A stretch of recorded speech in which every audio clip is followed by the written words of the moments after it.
This lesson is going to be about energy and specifically potential energy in terms of chemistry.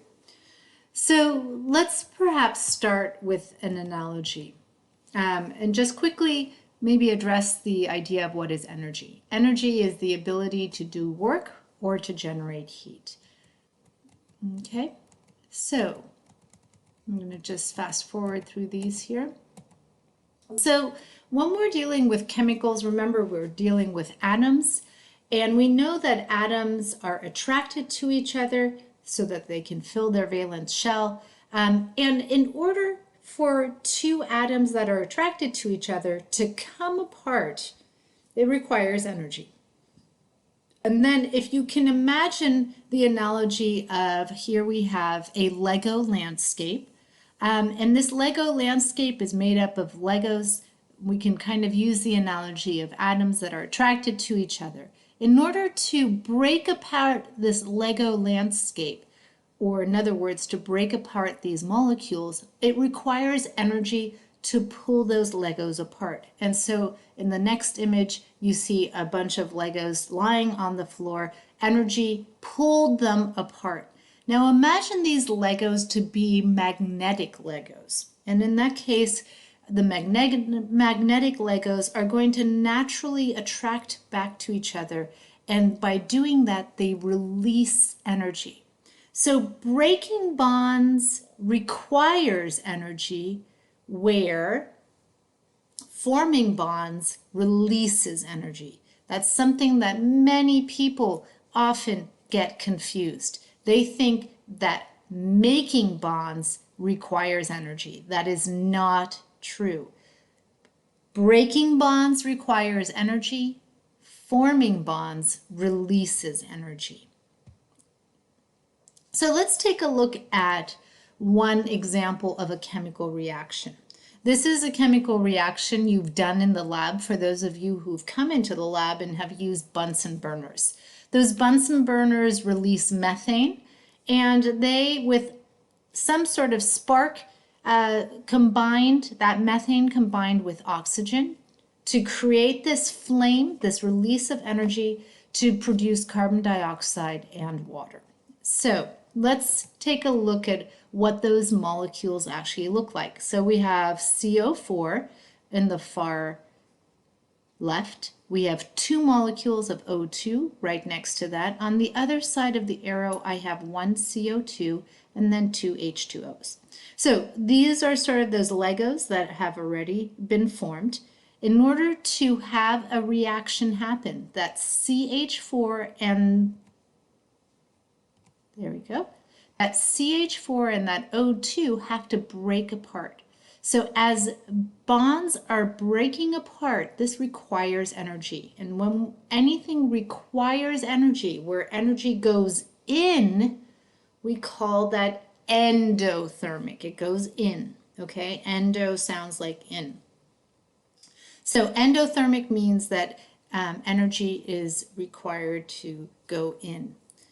As the reaction then, as you have now all of these small pieces pulled together, we have the carbons, we have 4 hydrogens, we have 4 oxygens. As they come together, remember, see them as magnetic sort of Legos. That is where they release energy. Energy exits that chemical reaction. It leaves, it exits, remember it releases energy, and that's why it's called exothermic. Think of exit, exothermic. So let's take a look at what that would look like in terms of an energy graph. So here's an example of a potential energy graph. You're going to notice that on the y-axis we have potential energy.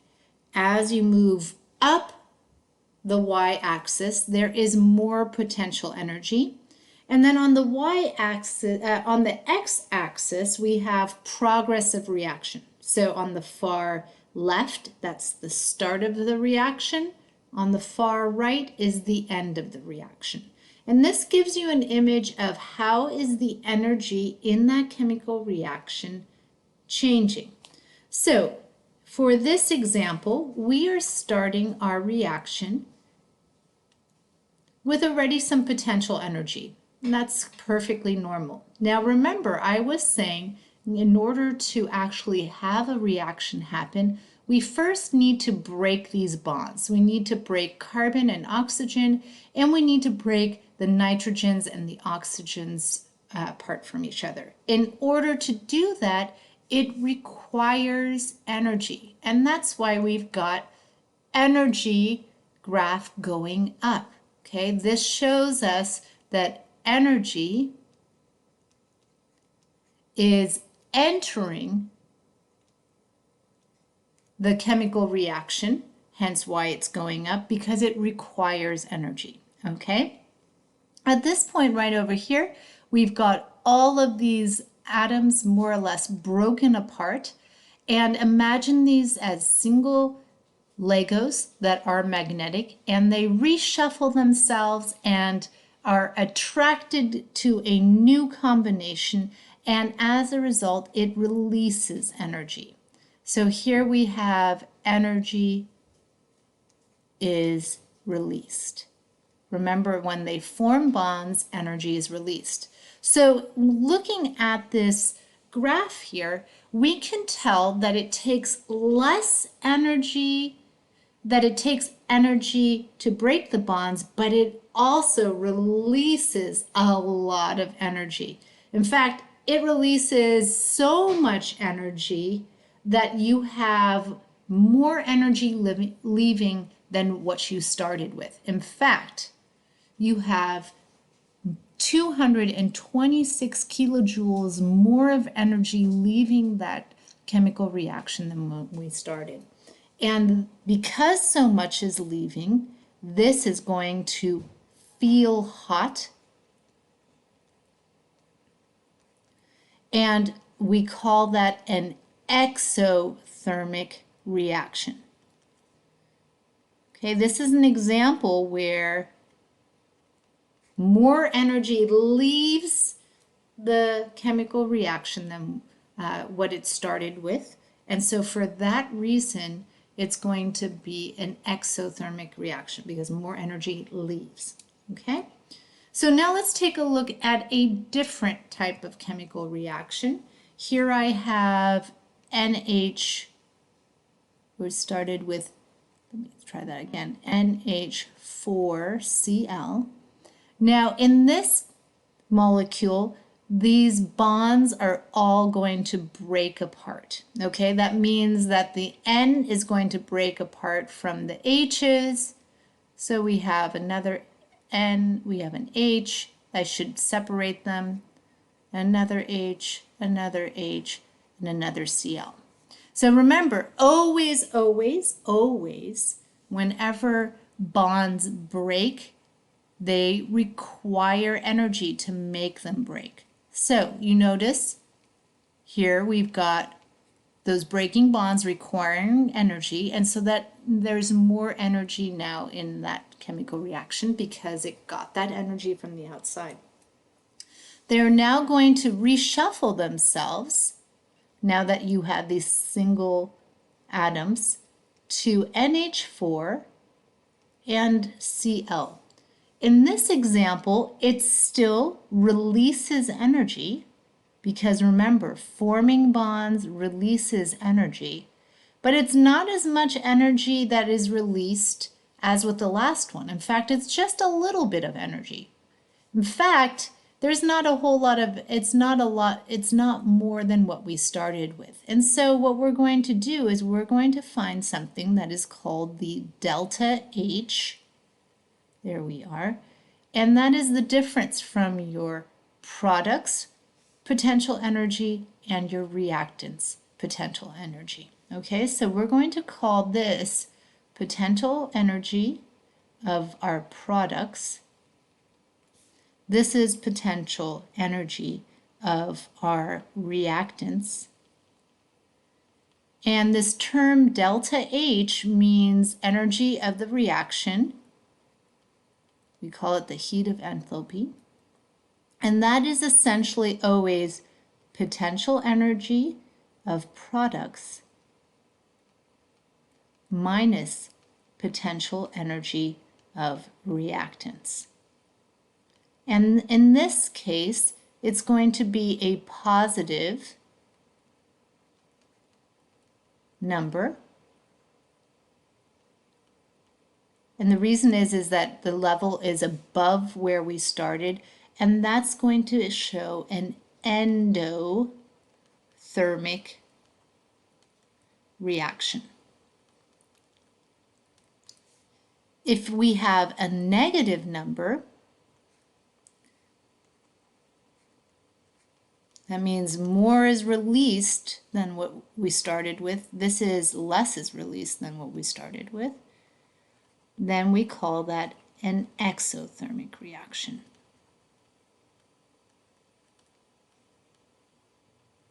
Okay, just a heads up, this is going to feel cold,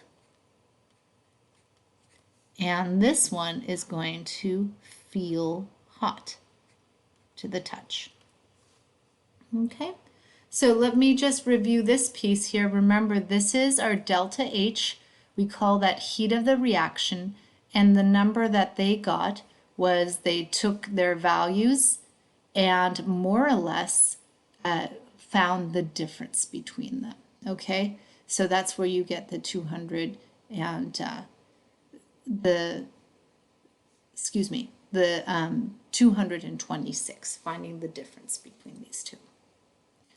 All right, now we can actually look at an endothermic reaction looking like this and an exothermic reaction looking like this. You're always going to look where your products are. Is your product below the reactant, the line? In that case, it is exothermic. Is your product line above the reactant? Then it is endothermic. So we can actually go into even greater detail and figure that out looking at bond energies. And I'll walk you through step by step on how you determine bond energies. So let's start by taking each chemical in a chemical reaction. The chemical reaction we're going to be working on is CH4 plus O2 is CO2 plus H2O. I want to balance that equation. I'm going to put a big 2 in front here. So we have one molecule of CH4. So the first thing I need to do is draw the structure. Okay? The second thing is I'm going to have to take a look at what type of bonds there are. So I've got a bond here, a bond here, bond here, and a bond here. So I'm looking at all those dashes, those lines, and seeing what they're made out of. So this here, I know I have 4 CH4 bonds. I now go back into this table and I look for CH4.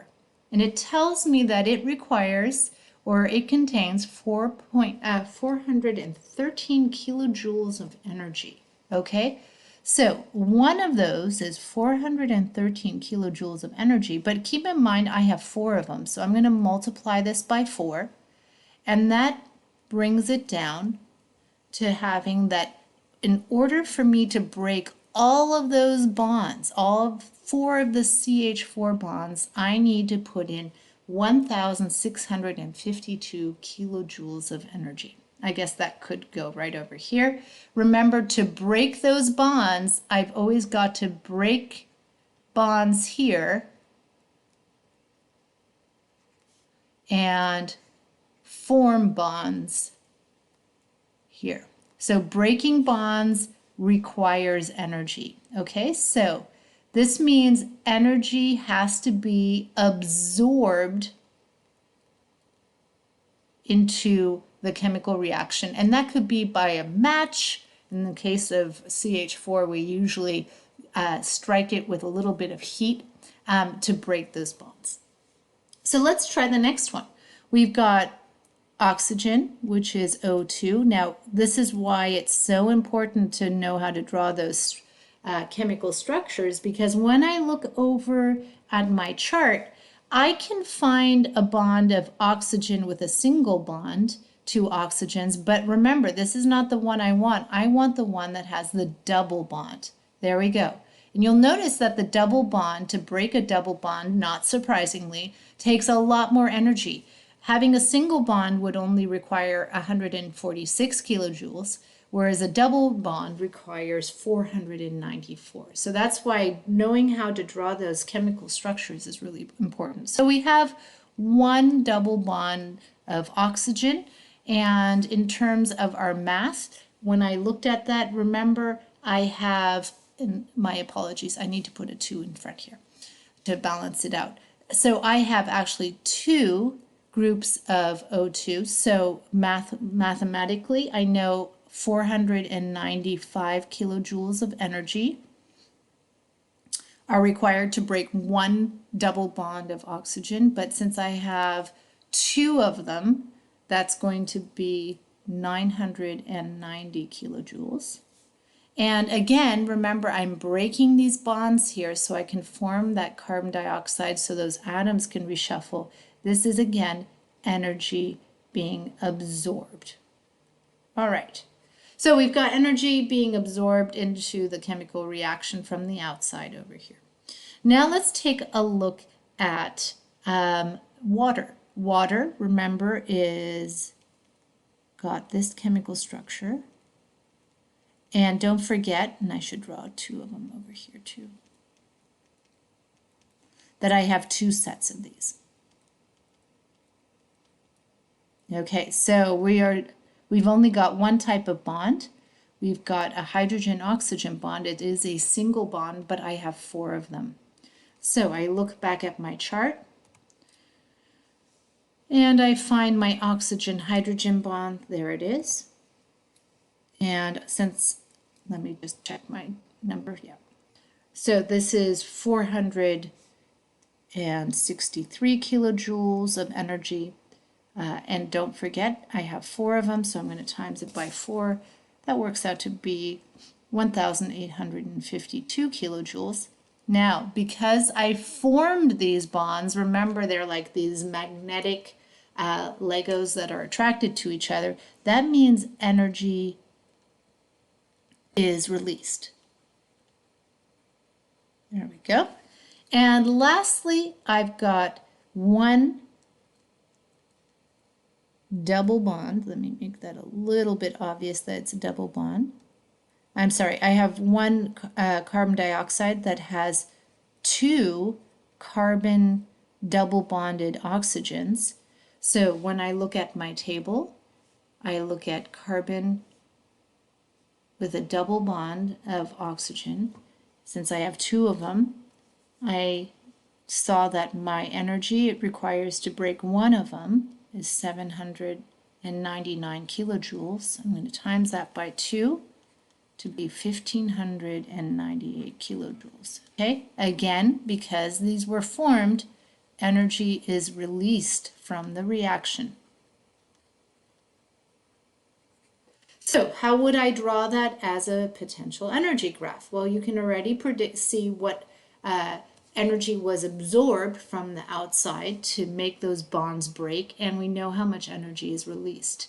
So there we have it. We're going to, let's just add some numbers to it. This is what we started. Let's say I have our starting point being 500 kilojoules of potential energy. Remember, I was saying that for this one, it took 1,652 kilojoules to break those apart. To break apart 2 O2s required 990 kilojoules. We did that calculation. So if we combine those numbers together, it requires 2,642 kilojoules of energy to break all of those apart, which means that if we started at 500, it took 2,642 kilojoules. We're right now at 3,142 kilojoules of energy.